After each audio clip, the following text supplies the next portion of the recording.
This is chapter 13 in our Juvenile Justice book. What are we looking at? The 8th edition? There we go. This week in this PowerPoint, we're going to be talking about the victimization of juveniles. When we talk about victimization, we are talking about anything from abuse, avoidance, neglect, maltreatment, child protective services. There's a number of advocacy centers such as the CAC and CASA. CASA is very prevalent, especially around in our area. We're talking about the cycle of violence, domestic relations court as it pertains to juveniles, family courts, guardian ad litems, and in-camera testimony. Some others are the intra-individual theories, lifestyle explanations, the National Child Abuse and Neglect Data Systems, the National Crime Victimization Surveys, which we've talked about previously in some of the other chapters you read in regards to collecting data. That's one of the, what we'll learn as we continue into this and into other slides. The best way of collecting accurate data is through victim surveys. The the National Reporting Center and Uniform Crime Reports, those are only that which is reported to the police. And especially when we're looking at victimization, that is a very low number. There was a very good research project done probably about 15 years ago on women's abuse and rape and assaults. And the data was received from surveys. The researchers sent out surveys to certain areas and asked, and it was all anonymous, and they would fill the surveys out and turn it in. And what it showed was that victimization was a lot higher than the actual official records were showing. Okay, we're also going to look at routine activities theory, which we've talked about, social learning approaches when we're dealing with victimization, victim blaming, victim precipitation. This slide is just a list of those things that you need to know when you finish reading the chapter. I'm not going to read these. The victimization of juveniles happens not only in the juvenile justice system, as well as the juvenile justice system doesn't deal exclusively with delinquent youth. Many times the juvenile justice system will deal with the victimization of females by adults. As I said, official records come from the UCR, but as we have seen, the victimization surveys are a lot more accurate in regards to experiences as a victim, especially because there's a large number of victimizations that are not reported.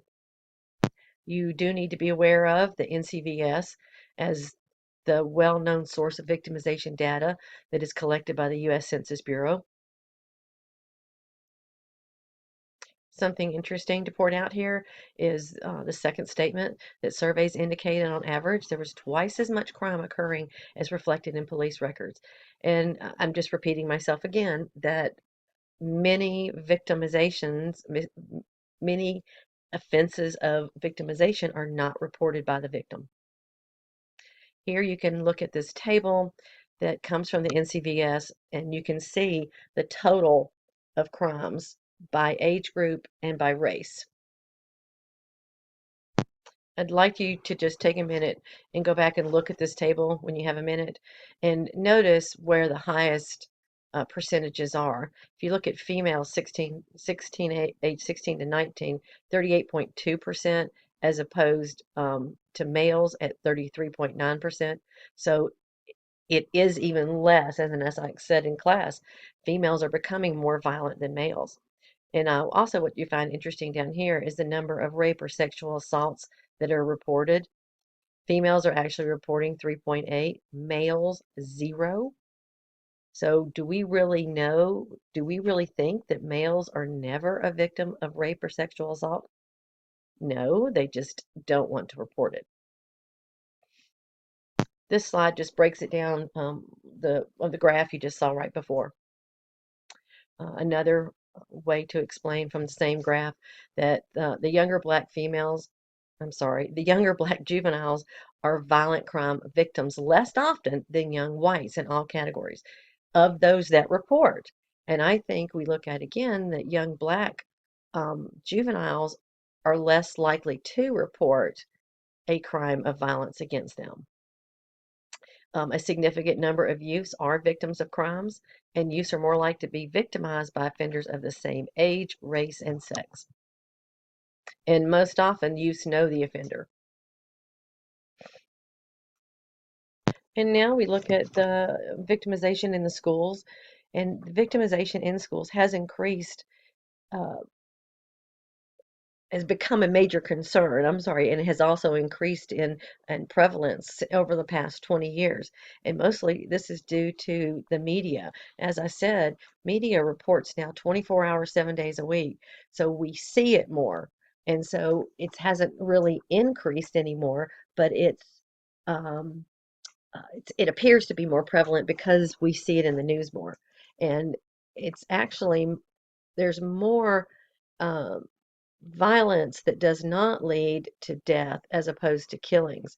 When we think of uh, violence in the schools, we think of Columbine, we think of Virginia Tech, but that is very rare. And I am going to go back one slide to show you something. Um, I want to make sure I was clear. I think I was misspeaking, but um, it has been a major concern over the past 20 years, but victimization in school hasn't necessarily increased. As a matter of fact, since 1992, violence at school and away from school has declined. We'll see that in just a second. And as I mentioned here a minute ago, that reality is that such actions are rare, that killings do not occur very often. Unfortunately, when they do occur, they hit the media right away, and it appears that there's an increase in school shootings. And we still find that data demonstrates that youths are safer at school than in the community, which is a good thing. I'd like to know that was true in every state and every jurisdiction. Here again is just another table for you to look at. And as I was telling you in class, I think last week, homicides have dropped for youths. And if you look at this, you can see how they have dropped at school and away from school. In 92, you've got 34 with a excuse me, 2,700 during its school away from school, and in 2010 it's dropped to 11, and almost, well, oh, probably a little bit over half drop to 1336. So it's been a steady decline, but let's look at this. Goes down, it goes down, it goes down, and then it goes up a little bit. We were talking about this, that it went up in the 90s. So but it went down, and then it's an impact from what happened in the 90s to where the victimization went up and then back down. Violence and mistreatment in schools doesn't necessarily just come from peers. It is also coming from the caregivers. And many students have reported that the neglect and abuse from caregivers has increased. In fact, in 2009, there were over 870,000 documented cases of abuse or neglect in the United States. Any victimization that occurs to a juvenile, and especially in a school, is immediate and long term. When you think about it, it's equivalent to being abused in the home. When you go to school, you expect to be safe, and you expect those teachers to care for you and to protect you while you're there. And if they're the ones that are mistreating you, you have lost that feeling of protection and security.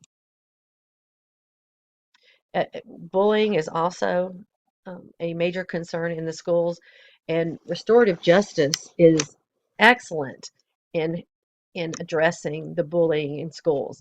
If it is done properly, it has been shown to be very positive. I want you to notice here that there are 4 types of bullying as explained in the chapter: the teasing and name calling, the confrontations, hitting, shoving, punching, starting rumors about someone or ostracizing them, and we've seen this on social medias, and which is a reflection here on cyberbullying, the use of the internet or other technologies to attack the victim. And we have seen in the past that many cases have led to suicide. Also, one thing I want to go back here when we talked about the victimization in the schools. Many times these occurrences are underreported, and it's because a lot of the children may be abused at home. And when they're abused at home and go to school and abuse, they just think it's supposed to happen. So it becomes ingrained in them. So they don't report. It's the same way as they don't report their parents because they trust them. They begin to love them. Okay, let's move on a little bit past bullying. Here's just a quick breakdown in 2012 of the percentages of what we just mentioned in the last slide about the different types of bullying. 17% made fun of, called names. 18% began rumors. And to me, that is just the most weakest type of offender, to start a rumor on somebody instead of facing the victim. Threatened with harm was 5%, push shoved 7, tried to do things they did not want to do, tried to make them do things they didn't want to do 3.3%, excluded from activities 5.6%.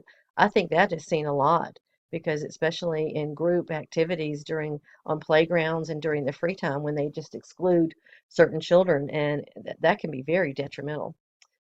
Property destroyed on purpose. Of course, we're talking about a student picking up and throwing somebody's book across or tearing up their notebook or eating their lunch. All those things happen, and that's where those teachers come in, the caregivers. They're there to ensure this doesn't happen, but it can't always be successful. And next, we're going to talk about the percentages for cyberbullying. In 2012, again, we see that 3.6 included harmful information on the internet, and the highest was a subject of harassing text messages. So there we're talking about texting and sexting, where they're sending out these harassing messages to students. And you know, what would you do if you look down and you're constantly getting texts on your phone? A total of 9% is up from less than 4% in 2007. So we see cyberbullying an increase. And this is one reason that authorities are really working to combat this and have more professionals who can combat cyberbullying. Okay, now we're going to move into some definitions of maltreatment. Maltreatment, child abuse, any non-accidental infliction of injury. It's also neglect is included in your maltreatment definition, the omission of a caretaker to provide life's essentials. Look at the more general definition. It encompasses a variety of actions in which children are harmed, either intentionally or unintentionally. You can be harmed unintentionally through neglect. The types of maltreatment: physical, sexual, emotional, and substance abuse. um, Abandonment and neglect. And I want to make sure you understand we've moved away from the school at this point. We're talking about just maltreatment and victimization and all other areas of life. The offender of a child abuse is typically a parent or another relative. It's not always easy to detect or to measure because it takes place at home where there's no witnesses, and the victim, you know, may not even recognize what's happening by the parent. They may think, well, I did something bad, I got a bad grade, so the parents are disciplining me.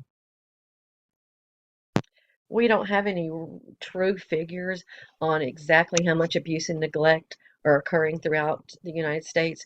We do have, and I'm sure everyone's heard of CPS within our states, where the Child Protective Services that work alongside police officers as well as children's services, and many times those are called in whenever it is reported that a child might be abused. In the state of Tennessee, there's a number of different reportings.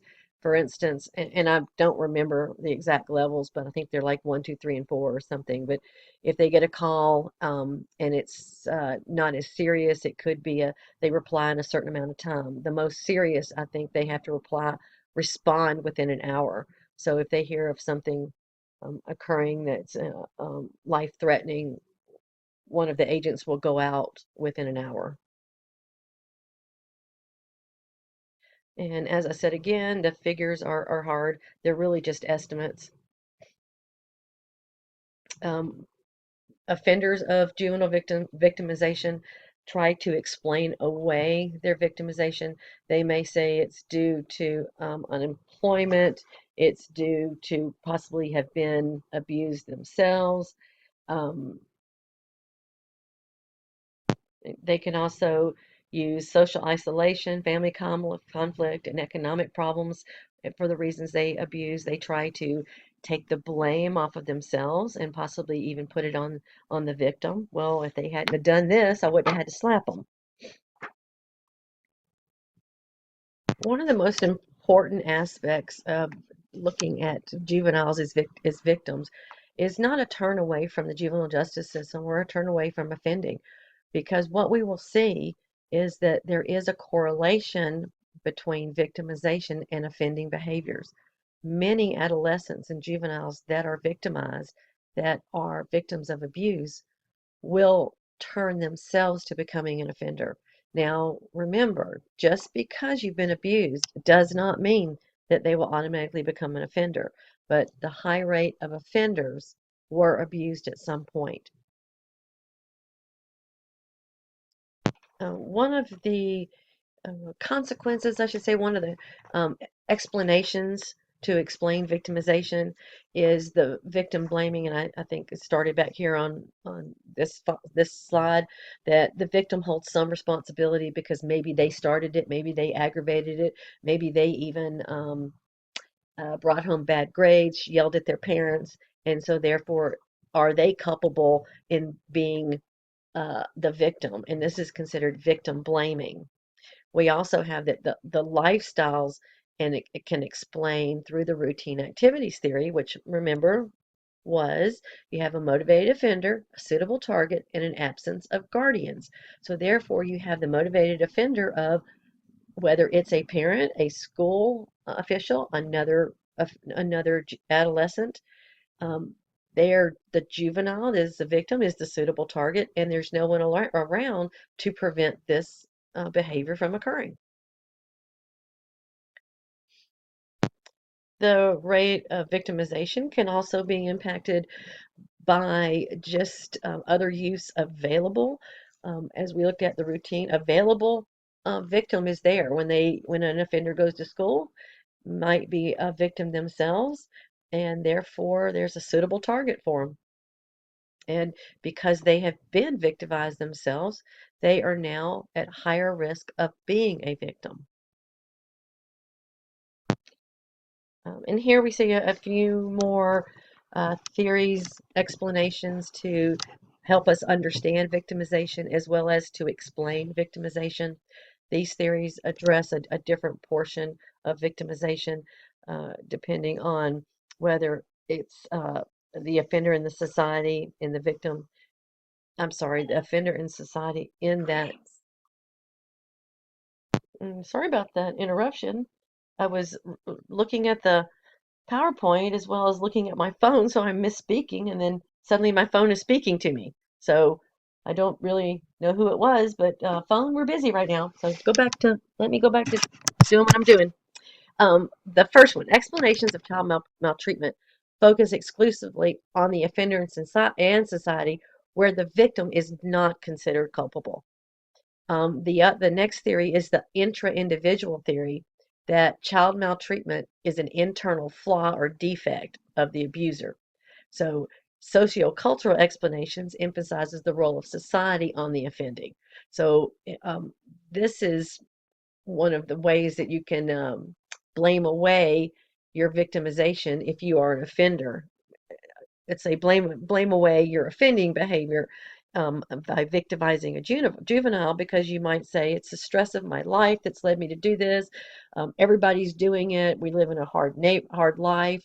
How many times have you heard somebody say, "Well, you need to learn to be a hard before you get out of here." So all men, especially, you have to be tough. So the father or the caregiver may feel that they need to mistreat them. These are just all ways to explain why victimization happens.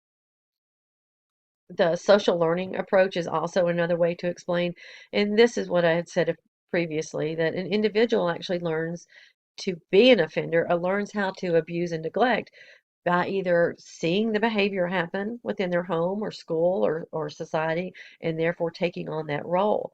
And this is considered this cycle of violence.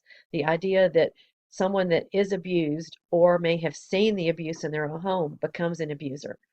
Many times you hear adults especially say, well, I'm not going to treat my children how I was treated. And I was abused in the home, and I want to make sure that I don't abuse. Or my dad was a strict disciplinarian, so I'm going to do my best not to do that. But what happens is through this cycle that they actually become that person they saw, and it may be that they're trying not to be, but it's just a part of their social makeup of how to react to certain situations. And now we're going to turn to how a victim responds to being a victim. And many times, juveniles, just out of fear, will turn to avoidance as a coping strategy. They may also begin to carry a weapon within their defense. Uh, Here you can see it ranges from aimed at reducing the risk of initial or further victimization, like carrying weapons or joining a gang. So they feel if they do something, they won't be the victim. And if remember, I was telling you about the young man who's now a man in uh, Los Angeles who felt that way at 12 years old. He knew that I don't want to be a victim, so I'm going to become and I'm going to join a gang and I'm going to be defensive, so I am not a victim. But as we see, you might think of it too as a response might be appropriate in that, well, if you're being abused or you're being bullied at school and you're being beat up, yeah, I'm going to carry a weapon. But that's not the best way to respond to this. Not only can it lead to further victimization, it can lead to a serious situation where now the victim could be charged and it'll change their whole life. A major part of victimization that's not addressed in all aspects of juvenile justice is the fear of crime, just the being fearful that they're going to be a victim. And many studies show that a large portion of the population is scared of crime. And but when we look at juveniles, we don't have a lot of research on how how the fear affects juveniles, even though we know that juveniles are among the most victimized of all age groups. I've always heard that from talking to a lot of clinicians that I have that, oh, fear is natural, fear of situations, and we see this in our daily lives. We may have some fear when we begin a new. A new job, when we begin a new class, you might be very fearful of the final that you're going to have in this class. You might be fearful of how I'm going to grade. Maybe I'll have a bad day and you will suffer from that. Just kidding. But fear can change your whole life. If you're scared to walk out your door, or you're scared to go to school because of you're going to be bullied, it will impact your entire life. Your whole normal routine will change. Well, maybe you won't go to that movie with all your friends because you know that that other guy is going to be there. So it's not always a bad thing, but it can alter someone's life completely. One reaction to the fear of victimization is avoidance. Many times, as I said, the victim or the potential victim may not go to school. They might skip school. They may not tell their parents. They may walk out the door and not go to school. They could then become a victim of the streets. Um, it affects their education, it affects the school systems. Um, Even if they're afraid to go to work and go to school, they could miss their uh, their education. They could miss out on their job, as well as just miss out on being an adolescent. Some quick numbers for you. NCVS data report: 5.5% of students avoid school activities or specific places due to the fear of being attacked. Youth skip school due to fear. We just talked about that. The ultimate form of avoidance is really quitting school, and dropouts are not included in student surveys. We mentioned this in class just the other day that when we talk about drug abuse delinquency in schools, that uh, dropouts or kids that aren't at school aren't included in those surveys. So we're really finding an under number of the amount of victimization and possibly the amount of bullying. Uh, Take a look at the table here. Avoidance responses of students. 5.5% are are afraid of victimization at any place in the school. 2% during activities. A small percentage if they stayed home from school. If they avoid certain places, the percentage is 4.7. What I found interesting is the school cafeteria, 1.8% are afraid of victimization. And that's usually where you have the most amount of teachers and administrators and staff. As I mentioned a minute ago, one of the responses is resorting to a weapon, whether it's taking um, a knife or a gun. And I think there was a story not too long ago of a 5 or 6 year old that was scared to go to school, and so he took a plastic gun, put it in his backpack, and of course he got in trouble for having a plastic gun, and they wanted to no tolerance policy. But he was doing it because he was scared of another boy. So he thought if he took this gun and pointed it at him, it would scare him off. But some of the weapons that have been reported to have found were knives, guns, brass knuckles, razor blades, any type of spiked jewelry, even pencils, pens. And most of these possessions are found in the inner city schools. But look up here at this percentage. 5.4% of high school students report carrying a weapon to school at least once in the past 30 days. I think this is all kind of self-explanatory that while a youth may feel safer by having a weapon, it's going to cause a lot more problems. Not only are they going to get in trouble and possibly expelled, but somebody really could be hurt. Joining a gang, as I mentioned earlier, is also a response. Again, this is not the best response. Not only does it lead to increased um, violence and increased criminal activity, it increases the chance of individuals being victimized by the gangs.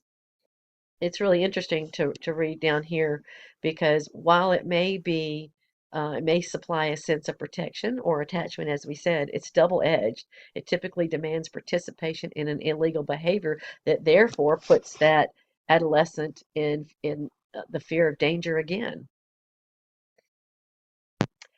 Many agencies are now focusing on the issues of victimization. And this happens in, when I worked with a private provider, we would see victimization. It could be anywhere from like what we saw, bullying, taking um, a book, pushing somebody out of the line, and of course these children were watched very intensely, but it occurs everywhere, and the response to it to victimization in the community is usually by the gatekeepers, by the police. They're going to be the first ones that are going to respond to any type of abuse or neglect in the home.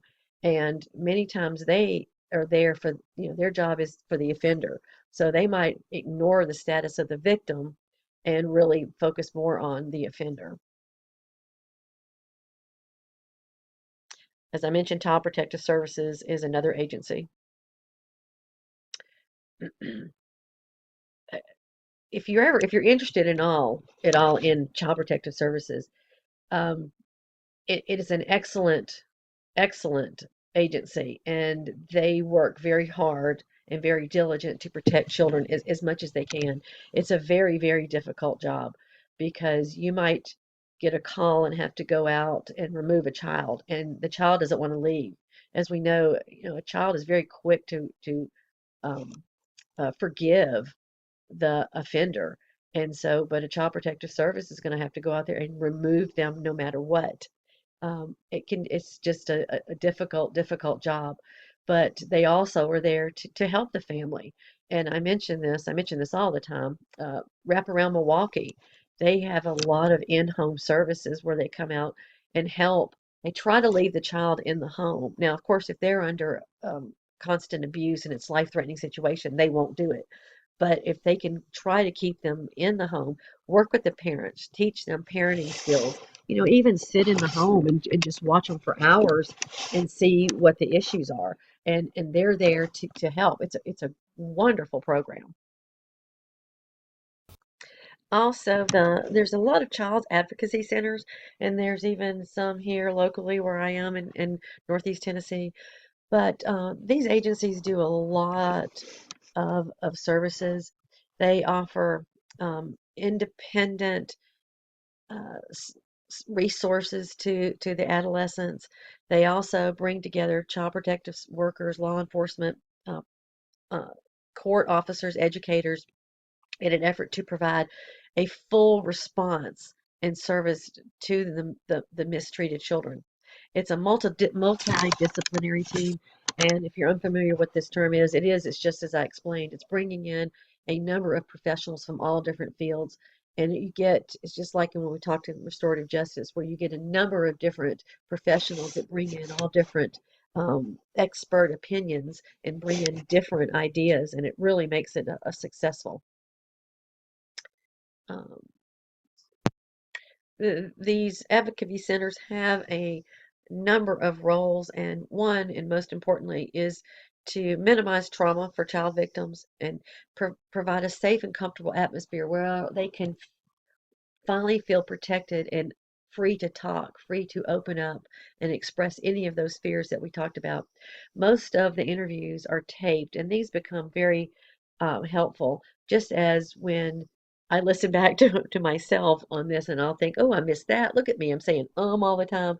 I didn't realize my voice was that way. It really helps you to pick up on what you notice your you notice your problems. You notice those indiscretions that you shouldn't say things, or you notice the and but anyway, these are a wonderful agency to work with, as well as the juvenile court. Automatically, when there's any kind of we talked about, the juvenile court doesn't deal with just offenders, juvenile offenders. They deal with juveniles that are victims.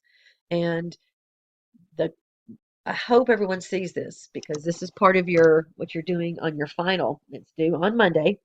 The court is forced to assume a conflict orientation. The court is not a mediator, but they presume under parens patriae in cases of abuse and neglect. Now remember, they're taking on the role of the parent. They're protecting the child. So these courts work with family courts, and there maybe even be certain judges that work both, and they'll handle just these certain matters to deal with abuse and neglect, because they need to know as well the services that are available, and they need to be able to know who to bring in and who they can work with. The primary goal of the juvenile justice system is the well-being of the juvenile and to protect them at all cost.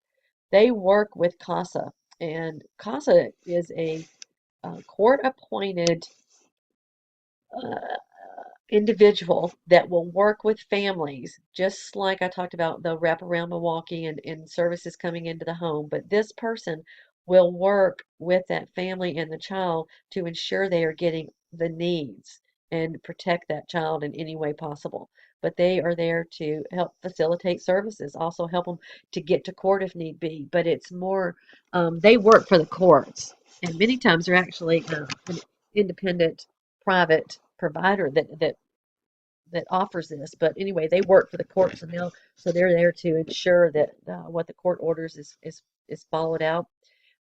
Also, to a guardian ad litem, if you're not sure of what this is a court appointed person that watches over the child. Usually, it is an attorney. So the attorney is ensuring that that juvenile is receiving the proper services, is receiving proper legal services. Many times they are appointed by the court.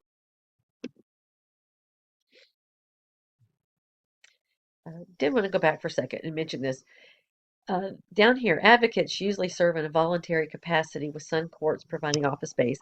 That is true. CASA has a number of volunteers, but CASA also is, like I said, it's a nonprofit private provider. So they have employed employees that work as well. But what they do deal with, as you see, a large number of volunteers are the ones that go in and handle the children. The role of the CASA volunteer and the guardian ad litem changes. It just depends on what is needed within the system, but they also work under the supervision of the courts. Agencies such as CASA have both positive and negative consequences. The attorney in the juvenile court is usually arguing in accordance with what the client wishes, but many times they may be representing a client that doesn't know what's right for them. And I have worked with guardian ad litems before and been in a court situation where you had the client, you had their parents, you had Department of Children's Services, you had the private provider, us, where the child was living and staying and receiving their education.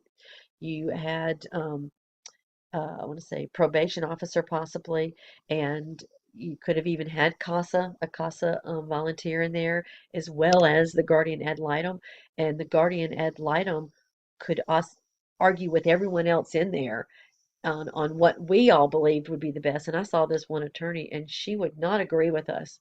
She says that is not in the best of my client, but she didn't really understand, the what the providers did and the treatment plans. But anyway, this lady was very tough, very, very tough. And the client, he had permission to call when you're placed anywhere from detention to confinement to group home, you're entitled to call your guardian ad litem at any time you request, day or night.